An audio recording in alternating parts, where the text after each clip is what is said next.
Salve, salve meninos e meninas, tudo bem com vocês? Como vocês sabem, o nosso podcast tem um objetivo central, de sempre levar informações de qualidade para vocês. Como estamos na reta final para a prova do Enem, nós faremos uma pequena pausa nos temas que são globais e focaremos no tema central da prova do Enem, de modo que você chegue no dia 3 e no dia 10 super preparado e super confiante para a realização dessa prova. Nesse aspecto, então, seja bem-vindo e vamos conversar sobre Enem. Salve, salve galera, tudo bem com vocês? Sejam bem-vindos ao nosso podcast e deixa eu contar uma novidade. Outubro começou e estamos aí há poucos dias da prova do Enem, como vocês já podem ver aqui. Para isso, então, eu separei uma programação especial para vocês. Qual que vai ser a programação? No nosso encontro de hoje, nós conversaremos com Edgar. Edgar Carvalho, galera, não apenas é um professor brilhante, como é um especialista em Enem e vestibulares de modo geral. Nas próximas semanas, nós teremos encontros com professores e especialistas em cada área do conhecimento para o Enem. Ou seja, teremos uma galera de ciências humanas, uma galera de linguagens, uma galera de natureza e uma galera de matemática para conversar com vocês e tirarem as dúvidas que são essenciais ou as informações que são extremamente relevantes para o dia da sua prova. Mas no nosso encontro de hoje, nós falaremos do Enem de modo geral. E para falar desse assunto, seja bem-vindo, Edgar Carvalho. Tudo bem com você?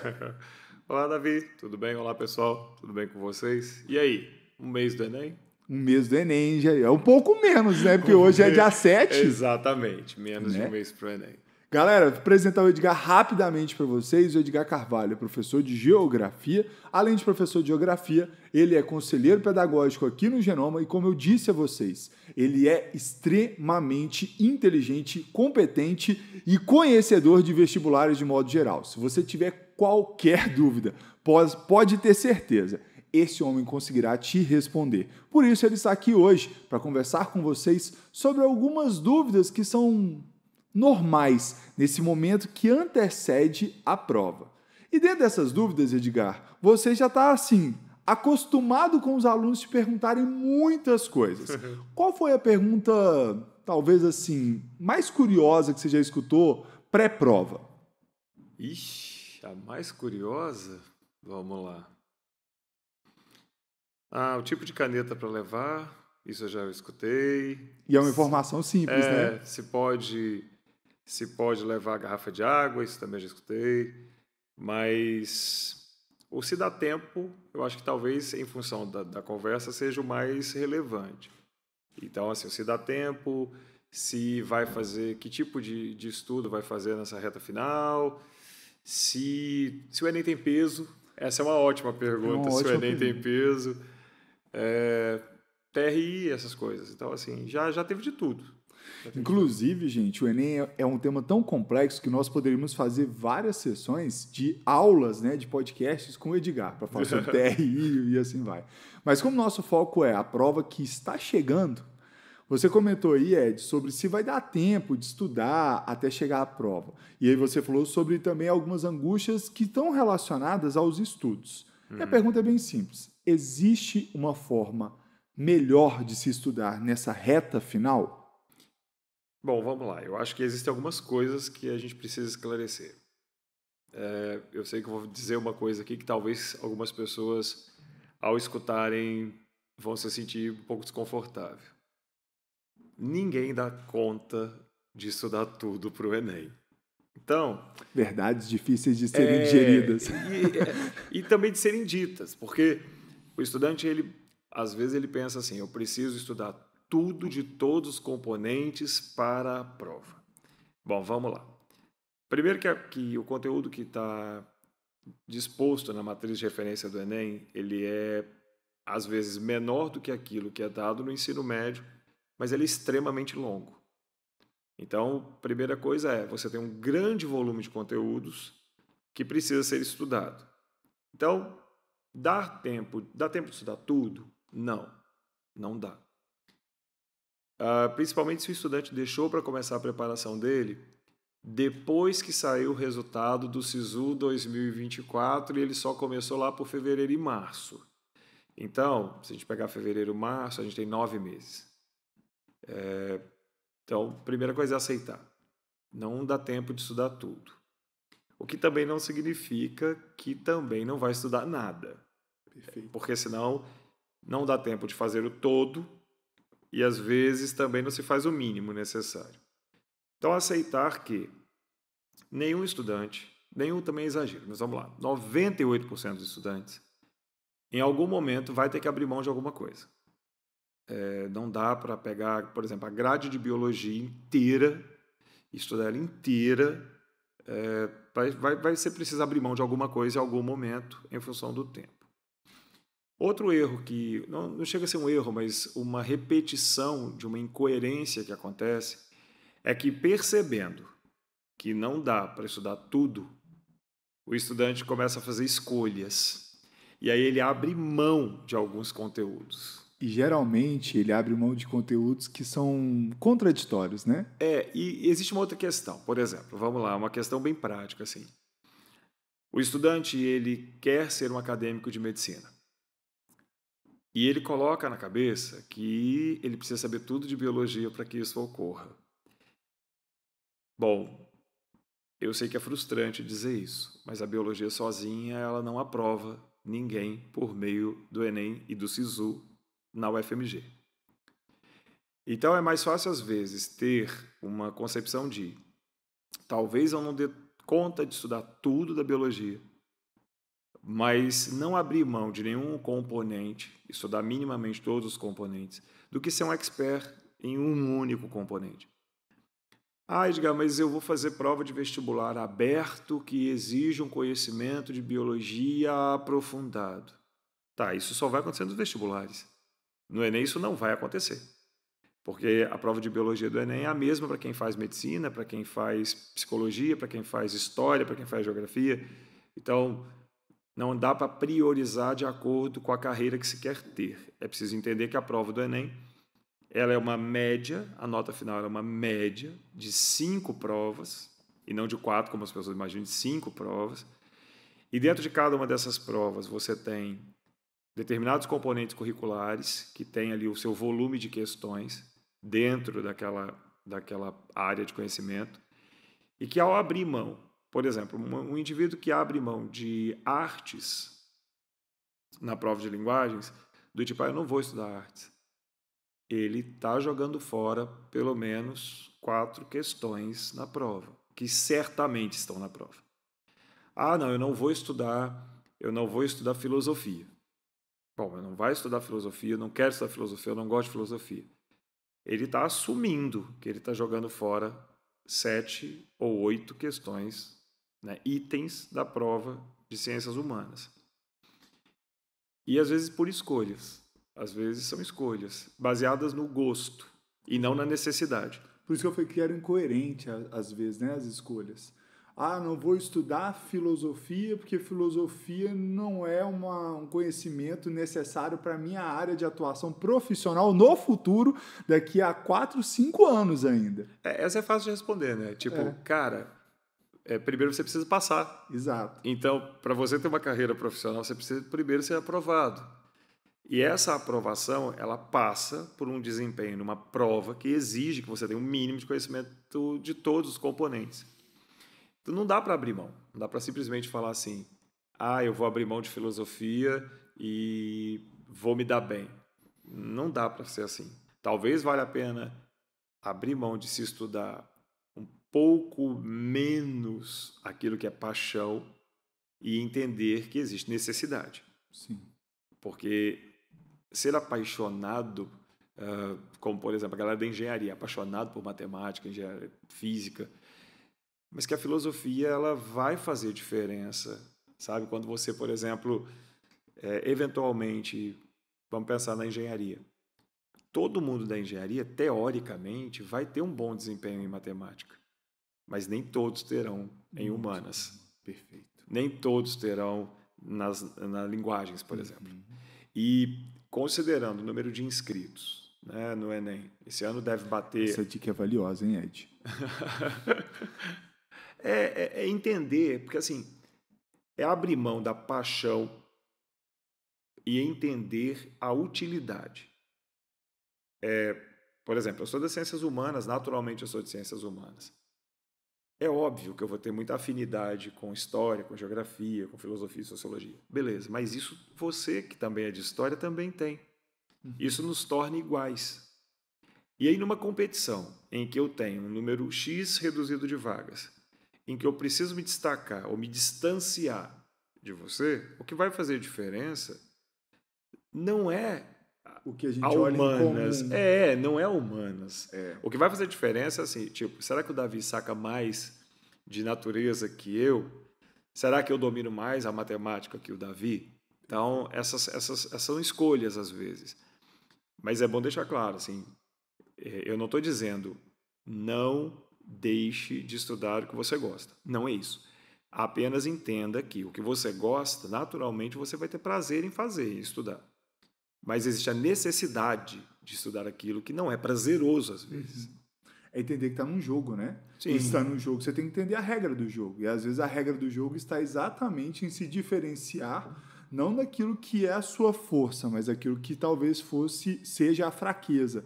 Não só sua, mas uma fraqueza coletiva. Aí quando você fala de entender a regra do jogo, a gente volta na sua primeira pergunta. Quando você fala assim, as coisas que eu já escutei que são questionamentos. Por exemplo, eu sou capaz de afirmar, e talvez eu esteja errando na afirmativa, mas eu sou capaz de afirmar que 95% dos estudantes que vão prestar o Enem no dia 3 e 10 de novembro, agora, não leram o edital. E eu sou capaz de afirmar que talvez 80% deles nunca pegaram na matriz de referência do Enem. Eles vão na confiança de que no Enem cai tudo. E não é verdade. Sim. Não é verdade. E pegando gancho nisso, Ed, só porque essa sua fala vai pegar gancho no que eu vou falar, porque eu já entendo um pouco a resposta que você vai dar, o que acontece? Você falou assim, ó, eu não posso abrir mão de nada, mas ao mesmo tempo, você disse lá no passado assim, você precisa aceitar que às vezes você precisa abrir mão de alguma coisa. O que você quis dizer com abrir mão de... Não pode abrir mão de nada, de nenhum componente curricular. Então as pessoas não podem confundir isso. Mas às vezes ela vai ter que abrir mão. Ela vai ter que abrir mão, sei lá, de estudar na história algum conteúdo. Tem como eu, de uma forma sábia ou de uma forma um pouco mais estratégica, entender o que eu posso abrir e o que eu não posso abrir mão? Claro que você vai tentar sempre dar conta de tudo. Mas a gente sabe, 9 meses é muito pouco tempo. Na verdade, vamos lá. Estando a menos de um mês do Enem, eu vou falar uma coisa aqui que talvez provoque alguns gatilhos. O psicólogo está em dia. Eu acho pouco provável que há um mês do Enem não haja pelo menos um capítulo, ou 2 ou 3 capítulos que não foram vistos e que o aluno está com aquela sensação, o estudante está com aquela sensação de conteúdo atrasado. Pois é. Essa é talvez uma das maiores angústias de quem está fazendo o Enem tão perto dele. É olhar para o volume de conteúdo, que eu já disse, é quase impossível de ser plenamente coberto. Ao mesmo tempo, faltando poucos dias, então a angústia começa a bater, a coisa da insegurança começa a pegar, e de repente o estudante vira e fala assim, olha, eu vou ter que fazer escolhas, né? Porque existem conteúdos que eventualmente ele vai precisar fazer escolhas. Vamos lá. Quais seriam escolhas? Como fazer essas escolhas nesse momento? Como fazer as escolhas neste momento? Primeiro, entender que no Enem existe um fenômeno chamado proporcionalidade e não peso. Então, por exemplo, se um estudante hoje tiver com metade do conteúdo de matemática atrasado, ele tem problemas. Ele tem problemas na prova. Mas então vamos pegar um estudante que tenha metade do conteúdo de matemática atrasado, faltando 20 e poucos dias para o Enem. Vamos ajudar esse cara, né? Ok, está lá metade dos conteúdos atrasados. Mas, Edgar, quais conteúdos eu sei que estão atrasados? Primeiro, não é o conteúdo da disciplina matemática inteira. Porque, de fato, há conteúdos na matemática que não estão previstos para a prova do Enem. Então, primeiro é entender a matriz de referência do Enem, que é o documento que traz quais são as competências, quais são as habilidades que serão cobradas na prova de matemática. Primeiro, entender esse documento, saber que ele existe e ter posse dele. De posse dele, olhar quais desses conteúdos que estão atrasados são mais recorrentes. Então, a segunda coisa é a recorrência. Ou seja, é um filtro, né? Primeiro eu filtrei o que está no Enem. Isso. Porque, por exemplo, eu posso pegar um material... Normalmente, os materiais de pré-vestibular são divididos em 6 grandes volumes, né? 6 grandes volumes, independente de qual material você use. Então, vai dar aí milhares de páginas de matemática. Milhares de páginas de matemática. Por quê? Porque ali dentro você tem todo o conteúdo do componente curricular matemática. Exato. Lembrando que aquele material ele não é pensado para o Enem. Ele é pensado para uma revisão de ensino médio. Porque, por exemplo, o estudante pode fazer Unicamp, pode fazer ITA, pode fazer FAMEMA, FAMERP, por aí vai. Então, o que está ali é um volume de conteúdo.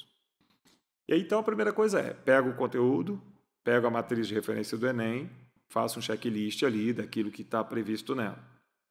Depois, de posse disso, vendo o que está atrasado, eu vou para a recorrência.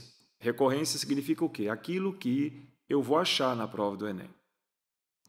Vamos lá, então, para já adiantar uma coisa. Todas as 30 habilidades previstas na matriz de referência do Enem estarão na prova. Vou repetir. Todas. Todas as 30 habilidades estarão na prova do Enem. Eu sempre faço essa pergunta para estudantes ou para professores, tipo, por que a prova do Enem tem 45 questões? É uma pergunta que parece besta, parece retórica, parece tipo, por que ele está perguntando isso? Mas, a partir dessa pergunta, abre uma série de gatilhos interessantes para estudar para a prova. Primeiro, por que a prova tem 45 questões? É um raciocínio simples. A prova ela não é correção acerto-erro. Ela é correção por TRI, Teoria de Resposta ao Item, que, por sua vez, é baseado em coerência pedagógica. O que é coerência? É saber se você de fato sabe. Resumindo bem simplistamente aqui. É saber se você sabe. E como é que eu checo se uma pessoa sabe fazer uma coisa? Eu testo ela mais de uma vez naquela coisa. Porque, por exemplo, se eu testar, a pessoa acertar, ela pode estar acertada no chute, no aleatório, no casual, ou de fato saber mesmo.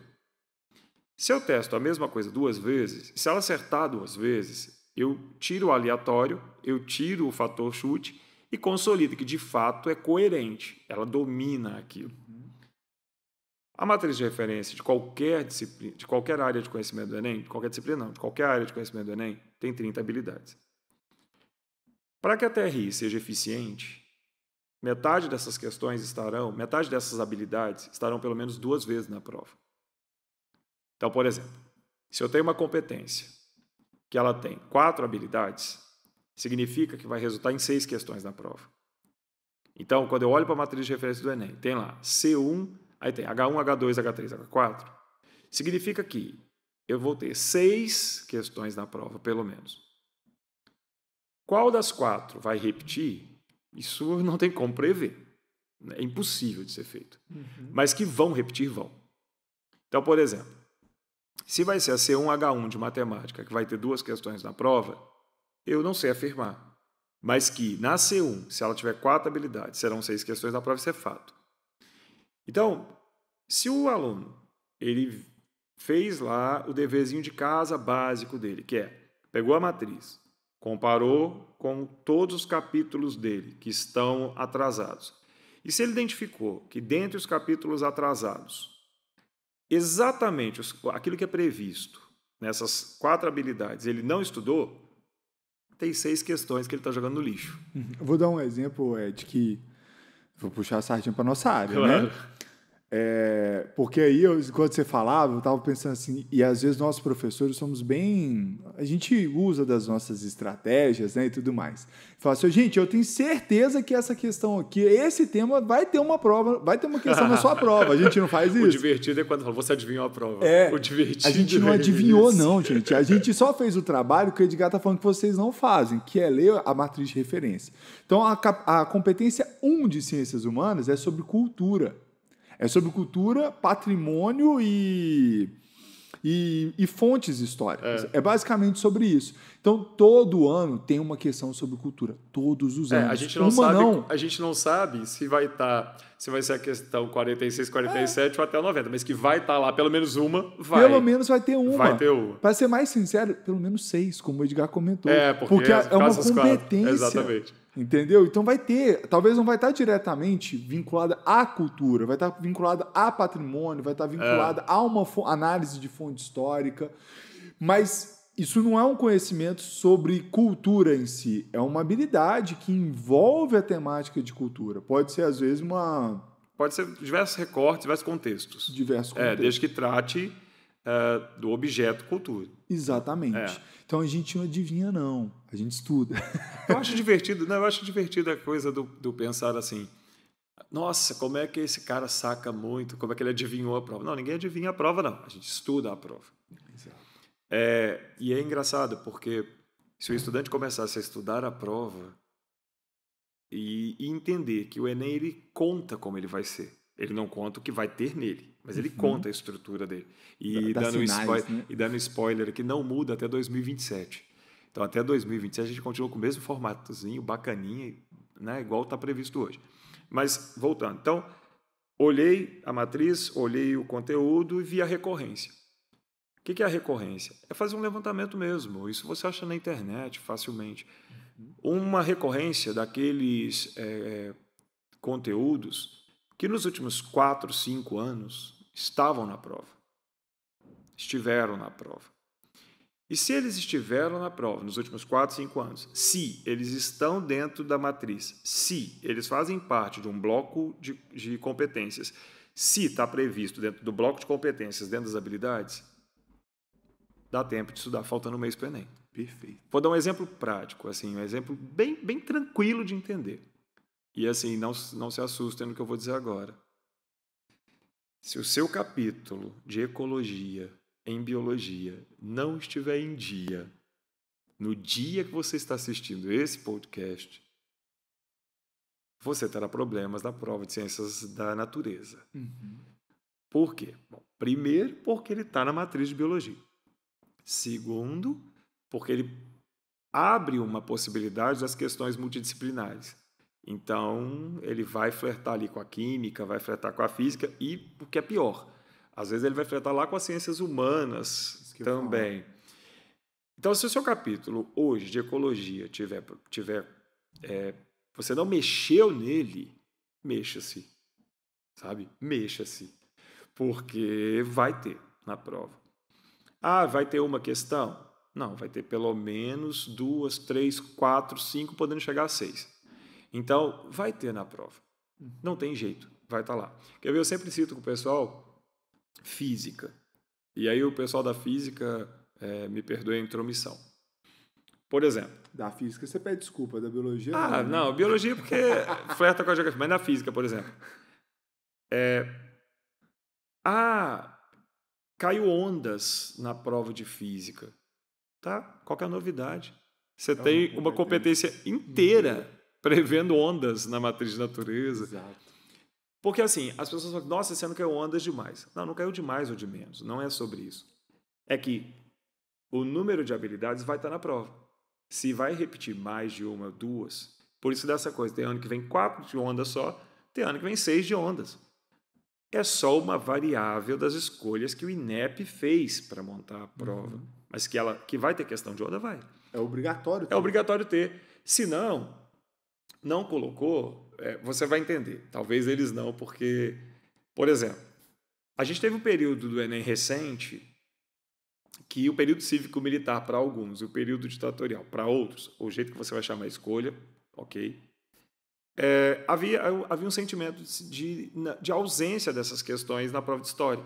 Mas por que essa ausência foi percebida, ou era percebida na prova de história? Porque consta na matriz que essas questões eventualmente poderiam estar. E não tem nada de errado ou certo sobre isso, não, mas é que houve uma ausência. Assim como, por exemplo, urbana na prova de geografia. Às vezes o estudante fala assim, nossa, não veio nenhuma questão de urbana clássica, tipo nenhum conceito de megacidade na prova do Enem. Tá, mas as questões de urbana não necessariamente exigem conceitos clássicos. Às vezes pode ser contextos dentro de uma citação mais contemporânea, de um evento mais contemporâneo e tal. Mas assim, vai estar na prova. Então é ter a clareza de que está na matriz, ela tem 120 habilidades distribuídas em 4 áreas de conhecimento que vai resultar numa prova de 180 questões. Por isso, 45 questões de cada área de conhecimento e pronto. Assim, a prova do Enem ela é meio que isso. O Enem é desse jeito desde 2010. Há uma ou outra mudança no perfil, mas basicamente é isso. Entendi. Ed, para a gente ir caminhando para o nosso fim, porque nosso papo tá muito bom, tá muito esclarecedor, mas a gente precisa caminhar para o fim. Eu vou fazer ping-pong, tá? Eu vou jogar aqui, você me devolve. Eu vou dar tempo de você explicar, mas Então primeiro eu quero a resposta rápida.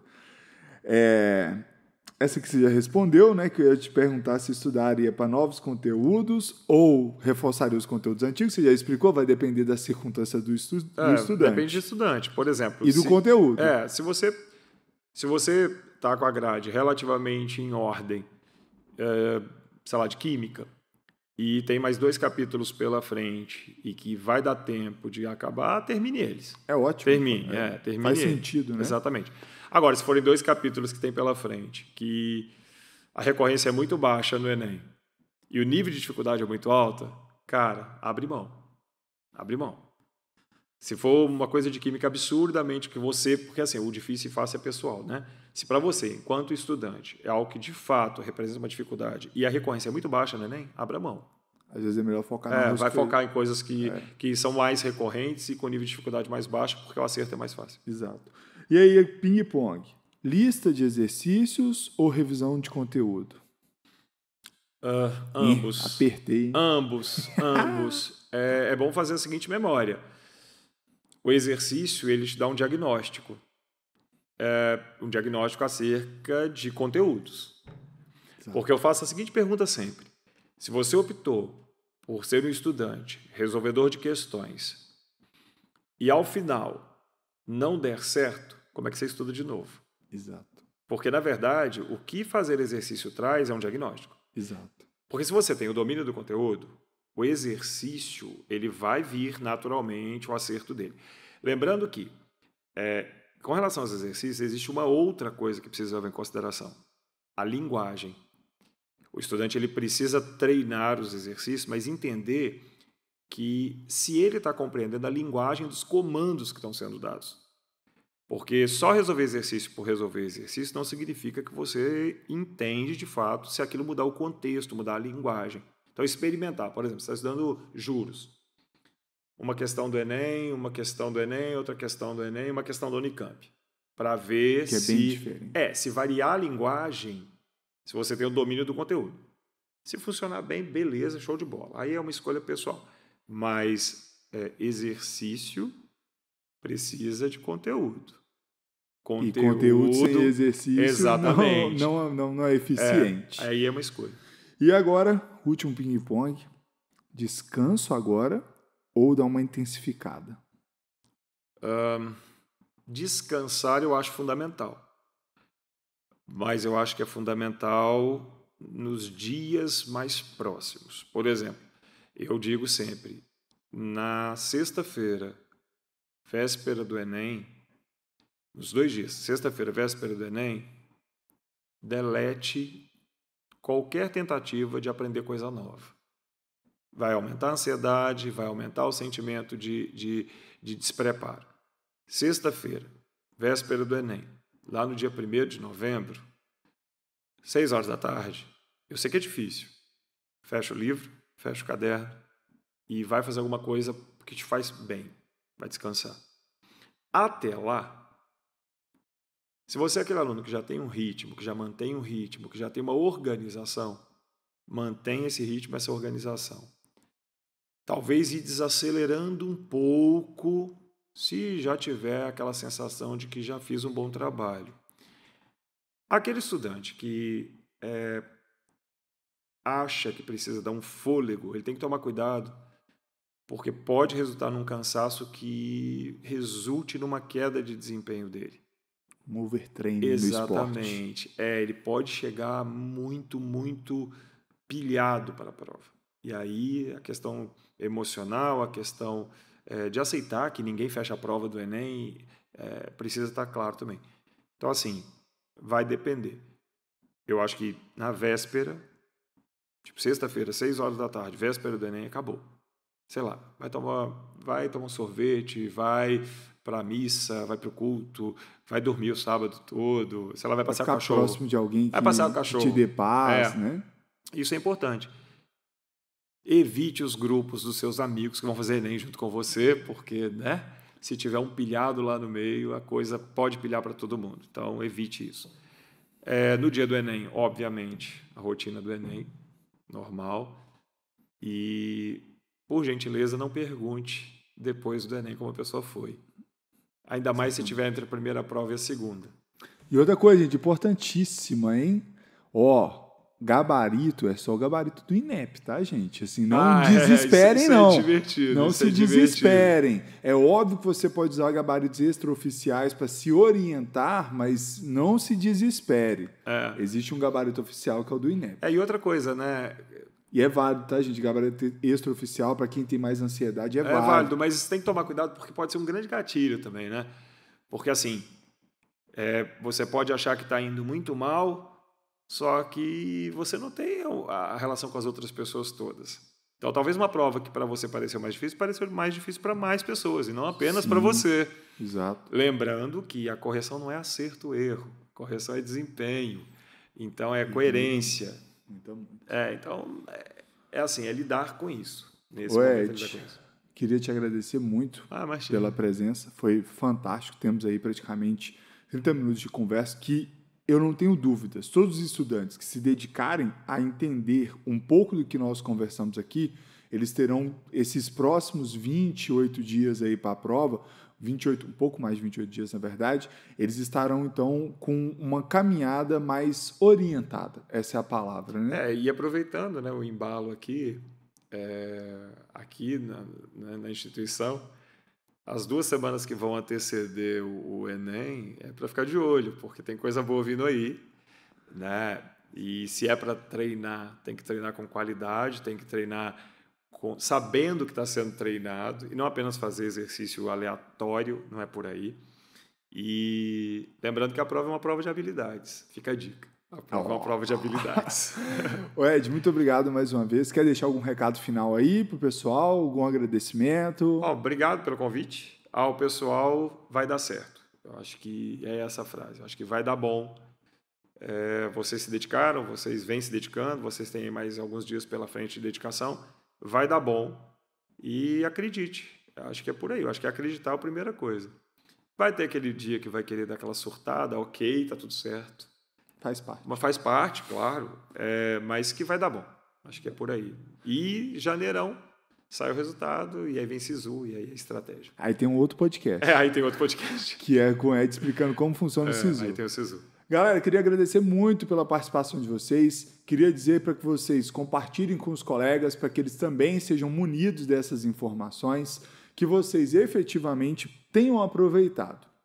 E queria dar uma dica, que é uma dica meio boba, mas eu sempre gosto de dar nas minhas aulas, e vou falar pela primeira vez num podcast na televisão. Mãe, eu tô na televisão falando isso. Gente, bombom não é comida para levar para a prova, tá bom? Bombom não é comida, doce não é comida. Isso faz mal para sua prova, você tem pico de glicemia. Beleza? Leve comida de qualidade, leve batata doce, frango, tô brincando, não precisa ser marombeiro não. Mas essencialmente, e brincadeiras à parte, levem efetivamente comidas que não deem picos glicêmicos, né? E o doce não é tão recomendado assim. Castanhas, amendoim, esse tipo de coisa assim, que vão ser coisas positivas para vocês. Coloquei aqui uma colinha. Hoje, dia 7, saiu esse primeiro, que é para falar sobre Enem de modo geral. Dia 14, Ciências Humanas. Dia 21, a galera da linguagem e redação tem esse encontro com vocês. No dia 28, Ciências da Natureza. E no dia 4 de novembro, né, na segunda-feira após o primeiro dia de prova, temos aqui a galera de matemática. Espero vocês nesses 5 encontros aí, né, nos próximos 4 encontros, na verdade, e vocês possam aprender muito e entender como potencializar essa trajetória que vocês já iniciaram esse ano. Muito obrigado e até a próxima.